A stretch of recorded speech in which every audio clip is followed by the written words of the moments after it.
È impossibile parcheggiare, devo andare a fare una visita e questa è la situazione, tutti e tre pieni.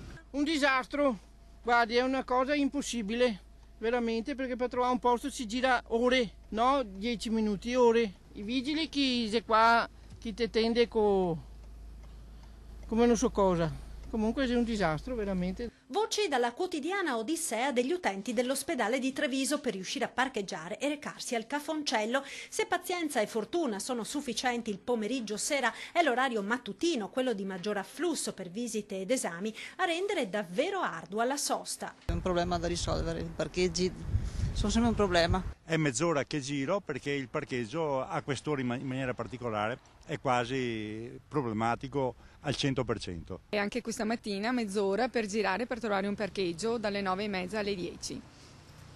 Come può vedere sono sempre pieni. È difficilissimo trovarlo, specialmente nelle ore de punta del mattino. Questa è la realtà e non capisco per quale ragione non facciano per esempio dei parcheggi a più piani, che sarebbe la cosa più logica di questo mondo. Unica alternativa quella di lasciare l'auto al prato della fiera e attraverso il ponticello pedonale sul Sile raggiungere attraverso l'ingresso est il nosocomio, semplice per chi sta bene, più difficile per malati ed anziani. Che servano altri posti è evidente, del resto la questione viabilità e parcheggi sta diventando la principale querella tra ULSS 9 e Comune in vista dell'ampliamento dell'ospedale con la cittadella della salute.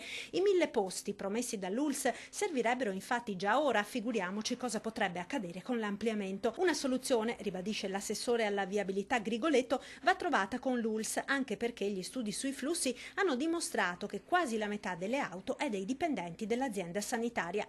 Altra questione è quella della viabilità, che attualmente si riversa su via Venier e poi sul Put.